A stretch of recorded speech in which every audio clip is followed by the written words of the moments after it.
The views and opinions expressed do not necessarily reflect those of Access Fort Wayne, the Allen County Public Library, or any other supporting groups.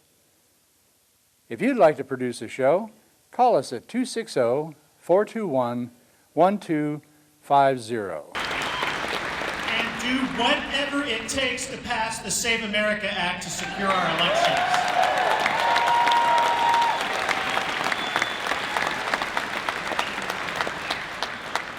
Because you can't have a free country without free and fair elections.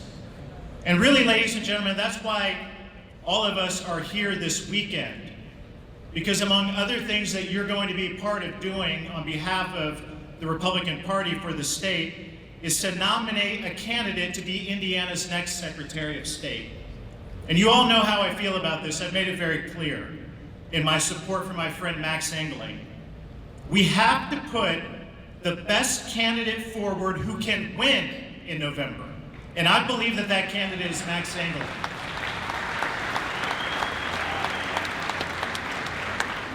But I'm not a delegate, all of you are. And all of you get to make this important, significant decision tomorrow when you cast your vote as delegates. The Secretary of State's top priority is to keep our elections secure and keep illegals from voting in our elections.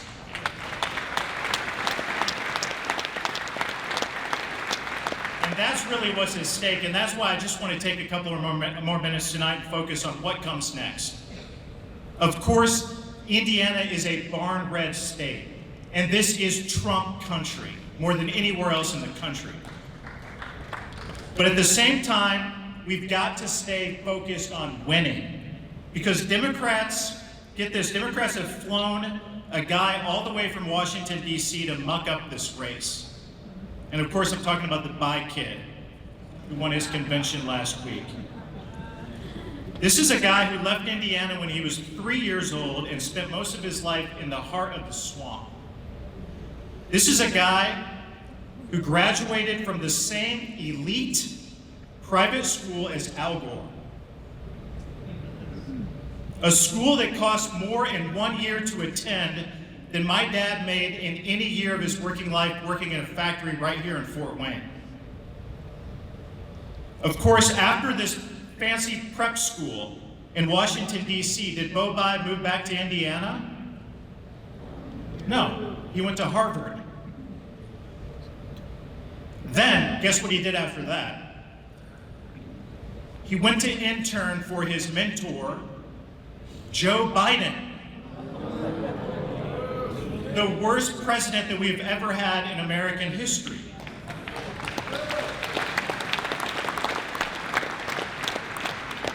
I'm talking about a kid who's so phony that on his website he doesn't even mention or admit that he's a Democrat. But somehow Bo Bai thinks that he's qualified to represent 7 million Hoosiers. What do you think about that? Bo Bai might not be from Indiana. He might not know a whole lot about our state. But he's betting that his last name and millions of dollars from his out-of-state connections are going to put him over the top and elect him to be our Secretary of State. Then at the same time, the Democrats have a former never-Trumper mayor of Indianapolis who has no chance of winning this race, who's running as a so-called independent to confuse voters. So I've been thinking about this, all this money, all this effort, it makes you really think, why are Democrats so focused on winning the Secretary of State's office? And if you think about it, the Democrats are desperate to control Indiana's elections. That's why they want to win this office. And we can't let that happen, can we? No. Because we know how that goes. We saw it in LA last week, where Spencer Pratt, a great candidate, lost after leading for several days of delayed ballot counting. Because when Democrats take over elections, we know what they do. They rewrite the rules. They use mail-in ballots, ballot harvesting, ranked choice voting, you name it, they'll try it. Anything to turn Indiana from a solid red state into a state like Illinois. The bottom line is, ladies and gentlemen, we can't let that happen. We need to focus, we need to unify, we need to nominate the best candidate who can get the job done. And that means someone who can beat Bo Bai and keep our elections secure. So thank you for your time. Thank you for what you're going to do tomorrow. It's really important. Thank you for being an Indiana Republican. God bless.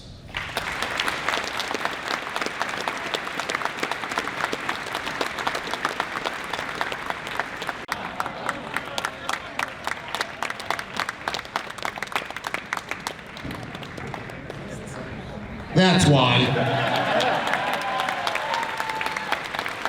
That's something AI can't even do. Well, you better take this. There's nobody so challenged as I am here.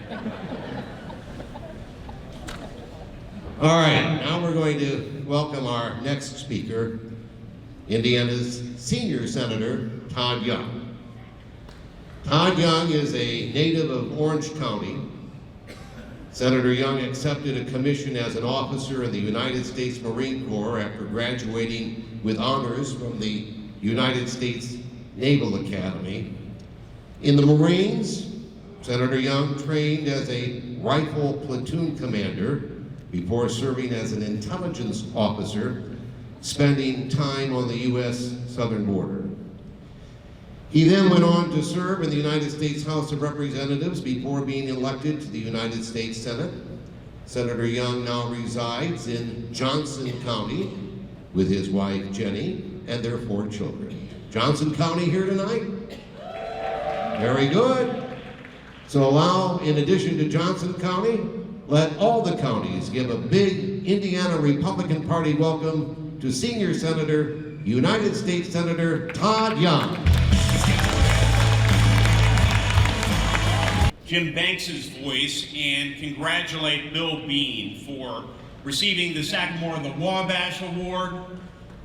Bill has been a personal friend over the years, but he supported our party, this community, this state in innumerable ways. And I think we all owe him a debt of gratitude for this event and for so much more. So Bill, congratulations on receiving the recognition. I think you're due.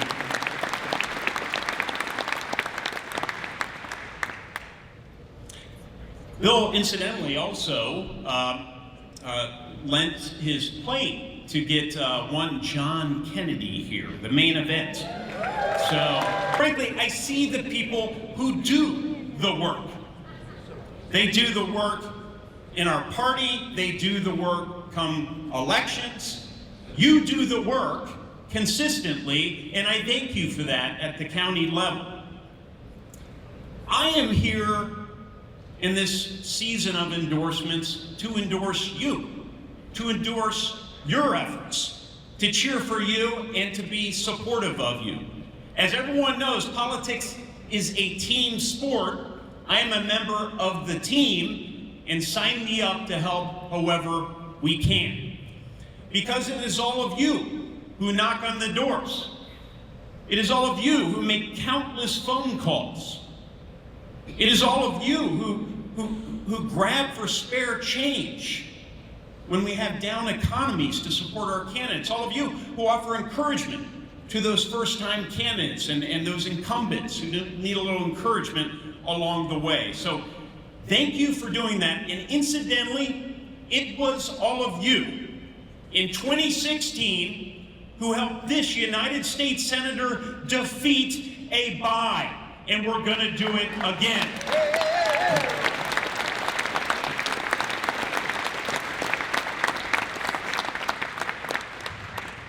26 points down, a $10 million deficit in cash between the two of us, and we got it done with your support, folks. This is eminently achievable. I thank you for all you've done and all you're going to do as a team. Now, tonight is, I hope, a moment of celebration and reflection. It's not just about where we're headed. We need to take a moment to pause and remind people of our many accomplishments under Republican leadership. We have strong Republican leadership in Washington with President Trump behind the resolute desk because of you. We have strong Republican majorities in the United States House of Representatives and the U.S. Senate because of you. We have strong Republican leadership right here in Indiana under Governor Braun because of you. And we have, folks, a vibrant and unified state party that is turning out the vote, building up the party's coffers, and supporting candidates and elected officials cycle after cycle. And it's because of you that things are held together. But in the end, I always emphasize this. Elections are so consequential. They are so important. But elections are a means to an end. After the election, our leaders must deliver. Our leaders must deliver.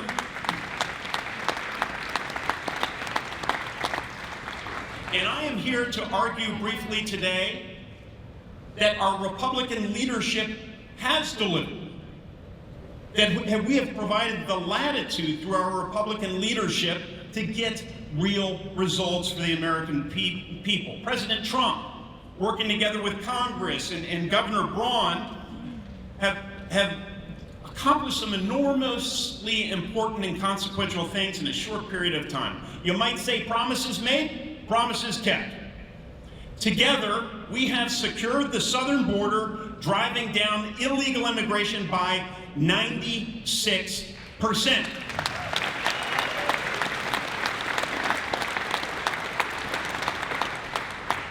Promises made, promises kept. Together, we've ushered in historic tax cuts through the One Big Beautiful Bill Act.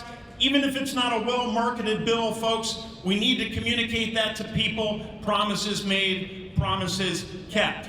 Together, we have reshored jobs, bringing historic investments to Indiana. How about the region, where U.S. and Nippon Steel have come together? And yes, we're even securing the Indiana Bears.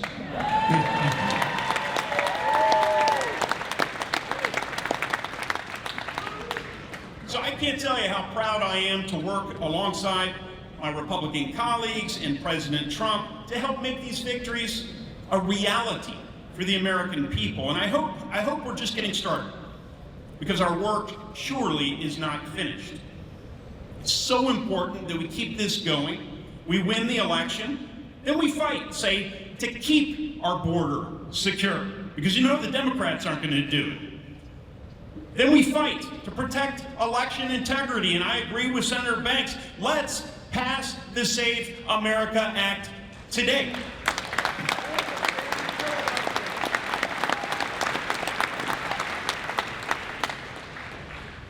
We also need to fight and resist the temptation to trust our fate to our adversaries, folks. We need to stand up to the Chinese Communist Party and ensure that America leads the way in the 21st century.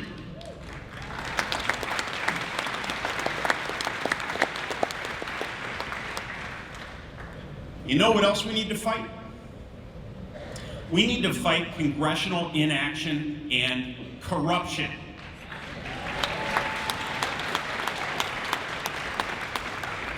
Indiana Republicans, it's time we ban congressional stock trading so career politicians are focused on serving the people and not their portfolios.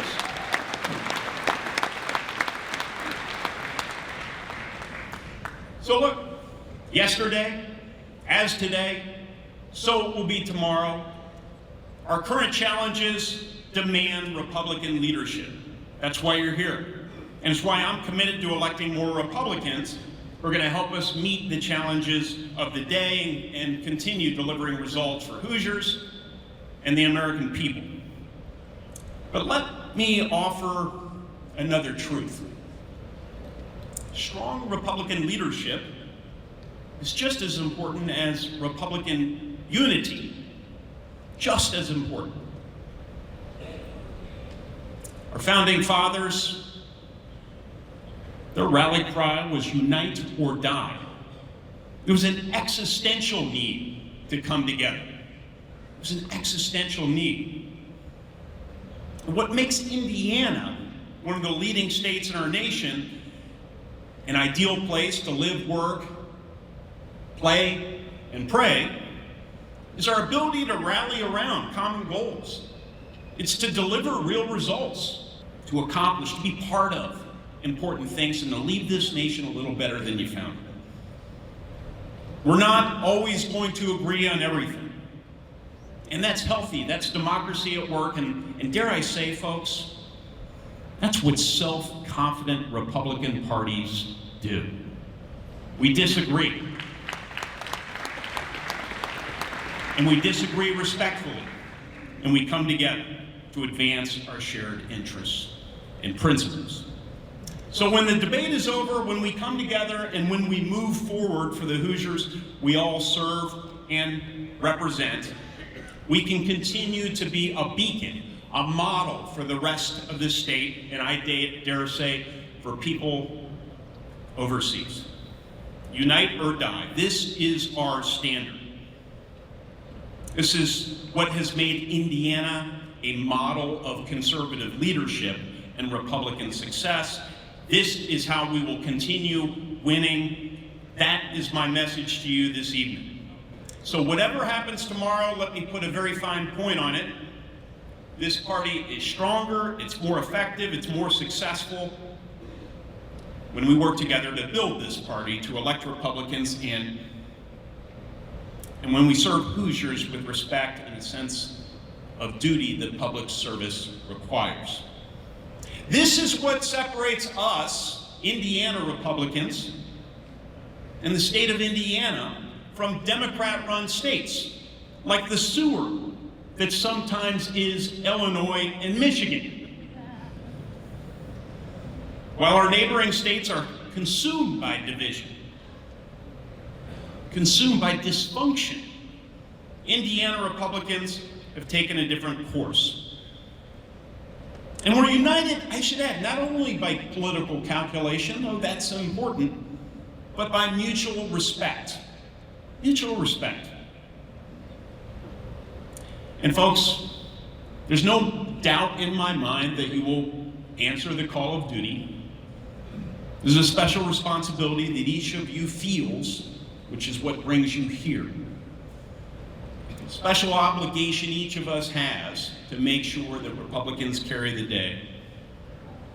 So thank you for uniting after the votes. God bless you. I'm privileged to represent you. May God continue to bless the state of Indiana and our Republican Party. Good night.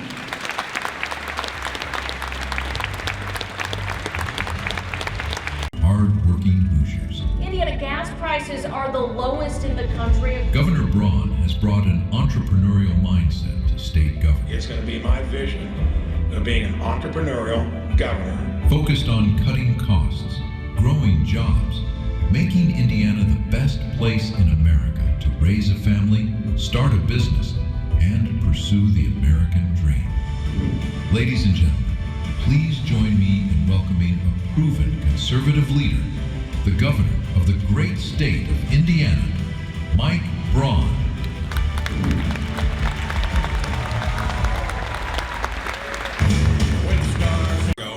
Of course, I made 3 stops on the way here to visit a couple counties I hadn't been to. I think we're at 66. Quite a feeling when you get into a room like this and you can feel the energy. A lot of work goes into it. It was a major effort to get my friend John Kennedy up here, and he's here, and I get to introduce him in a moment.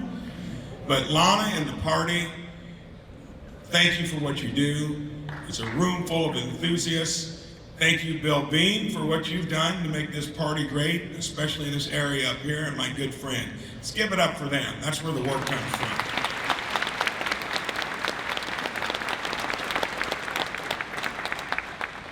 I ran my campaign by understanding what it means in every one of the 92 counties. And that was getting to know a lot of people in the northern third of the state that I didn't know much about. And you do that 6 years in a row in the U.S. Senate, you do it as governor, you're going to get the heartbeat of the state. You're going to feel the pulse. And I feel I got it from the folks that scrap the hardest at the grassroots level. Those are my supporters across the state. I invite them, give them a hand. Many of you are here because you're the ones that do all the work when we get people elected. Give it up for yourself.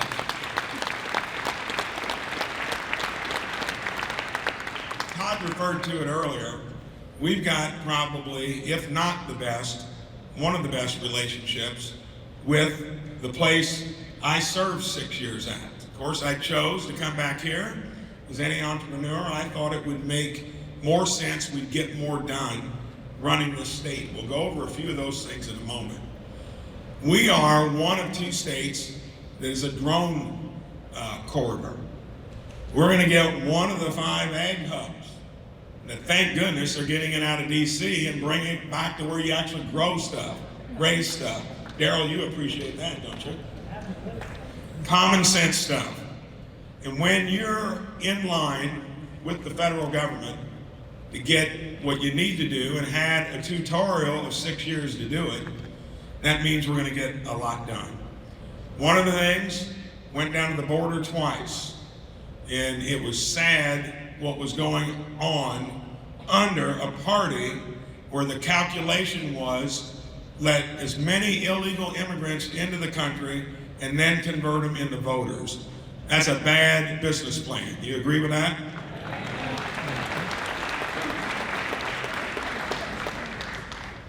Passed an executive order that it will revoke CDLs that aren't gotten the right way.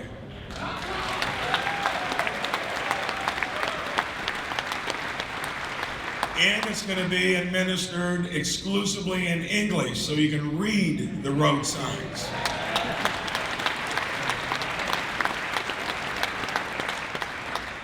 I refer to our state, I grew up in the logistics business down in southern Indiana, as the crossroads of America. It is, and that means then the people that want to do things like sell fentanyl, sell illegal drugs, they're distributing it right through our own state.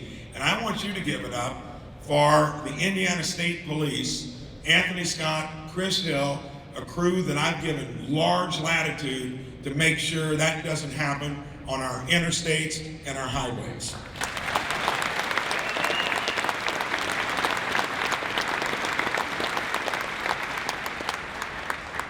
When I ran for governor, I could sense we were never going to probably fix things when it took 60 senators to agree.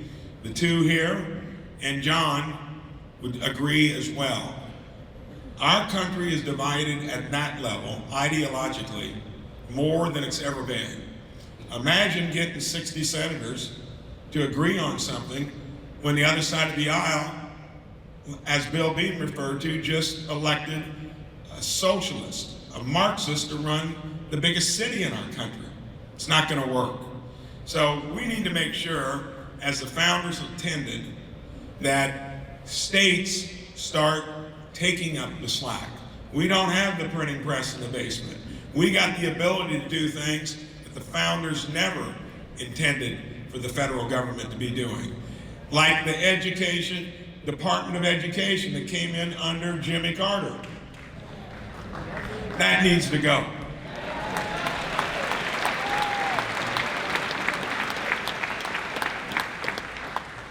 And who was in my office in Indiana this week?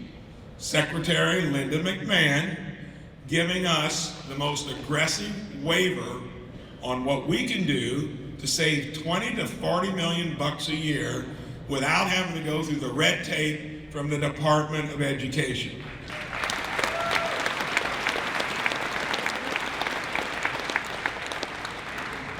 Raising a family isn't cheap. This idea and issue of affordability is real. And what is rich to me, when Biden gave us the gift of 25% inflation, 7, 8, 9% over 3 years, we're now living with it. We're shouldering it. And folks are weary. Property taxes were the issue when I came in. That was a wrestling match, because I had one of the chambers that didn't want to get as aggressive as we needed to. We're just getting started there. In 5 years, 2/3 of your home will be completely exempted from property taxes. Did you know that?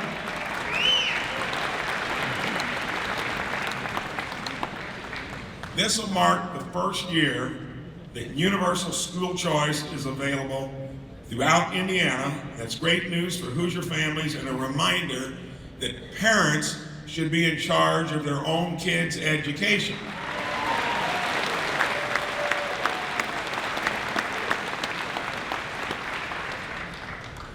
Another thing, in a town like Jasper, manufacturing town, it's on the school board there, 10 years from 04 to 14. We dismantled our workforce programs. I took industrial arts. You could have taken wood, metal shop, engine mechanics, welding. That needs to come back because the cost of education's gotten too high post-secondary.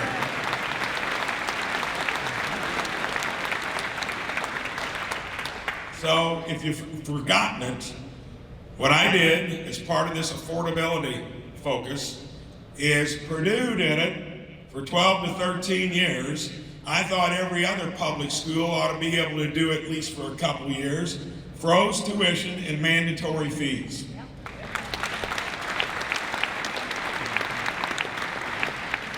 So if you do choose to go to college, make sure you're going to get a degree that's got a market for it here in our state. And my goal is to make sure that we balance that. You can now, by doing apprenticeships, skills, we got a diploma that guides you either direction, make the right choice. 50% of the kids that have been guided to go to college don't complete it. They burn time and lost money. And that's not going to happen in our state.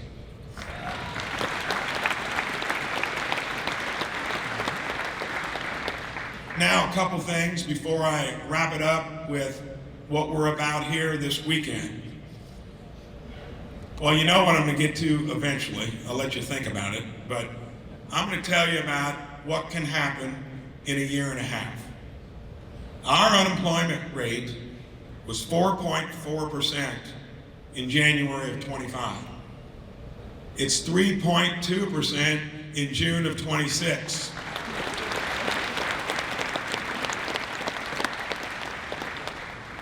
And it gives me great pleasure when I can tell folks that we're the only state in the northern half of the country that people are choosing to move to. Yes. And our good friends from Illinois, at least the conservative ones, are coming in. So, Fort Wayne, fastest growing city in the Midwest. Our GDP growth between us, Illinois and Ohio, we're growing twice as fast. We're at close to 3%. They're close to 1.5% or less. 3 times as fast as Kentucky's, 6 times as fast as those governed folks in Michigan. And you know why? Look at the governor up there. Wants to grow government, not the real world. Of course, you know I'll never do that. Businesses want to come to our state. Tailor-made, putting a warehouse down in Evansville. Bombardier coming here to Fort Wayne. Corteva chose to make sure that their corporate headquarters on plant sciences is staying here, and they're keeping most of their employees here on the seed side. Company after company is coming to this state because they know we move at the speed of business, not the speed of government. And I want to tell any one of you, if you run into something with any of our agencies where they're not treating it like customer service, it's called constituent service, you get a hold of somebody on my team, you let me know. We are running our state government